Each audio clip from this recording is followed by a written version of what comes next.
எங்க வீட்ல மட்டுங்க வருஷம் வருஷம் தீபாவளிக்கு ட்ரெஸ் எடுக்கிறோமோ இல்லையோ, ஹாலோவீனுக்கு கண்டிப்பா ட்ரெஸ் எடுத்துடணுங்க. அதுவும் துபாய் வடிவேல் கணக்கு தான். ஒரு தடவ போட்ட ட்ரெஸ்ஸ மறுபடியும் போடவே மாட்டாங்க.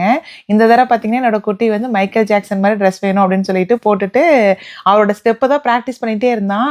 கீழ லேண்ட் வந்து பார்த்தீங்கன்னா, ஸ்மூத்தா இல்ல அப்படின்ட்டு ரொம்ப ரஃப்பா இருக்குதுன்ட்டு பிராக்டிஸ் பண்ணி பார்த்துட்டே இருந்தாங்க. ட்ரிக் ஆர் ட்ரீட் வந்து பார்த்தீங்கன்னா, எங்க கம்யூனிட்டிக்குள்ளேயே வந்து எல்லாத்தோட வீட்டுக்கும் போய் சாக்லேட்ஸ்லாம் வாங்கிட்டு வந்தாங்க.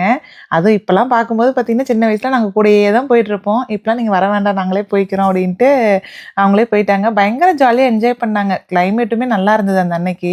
ஒரு கிட்ஸுமே வீட்டுக்கு வருவாங்களா, வீட்டோட வாசல்ல வந்து பார்த்தீங்கன்னா, ஒரு பவுல்ல சாக்லேட்ஸ் வச்சுட்டு, நாங்க வச்சுட்டோம் அப்டின்னா, வரவங்க எல்லாருமே எடுத்துட்டு வந்துருவாங்க. ஒருத்தரோட ட்ரெஸ்ஸும் பார்க்கறதுக்கே ரொம்ப பிரிட்டியா இருக்குங்க. ரொம்ப அழகழகா போடுவாங்க. இங்க பாருங்களேன், இவங்கலாம் மினியன்னு, அதுக்கப்புறம் டைனோசர் காஸ்டியூமே போட்டுருக்காங்க. ஸோ பசங்களாகட்டும், பொண்ணுங்களாகட்டும் பயங்கரமா என்ஜாய் பண்ணுவாங்க. உங்களுக்கு இந்த காஸ்டியூம் பிடிச்சிருக்கான்னு கண்டிப்பா சொல்லுங்க.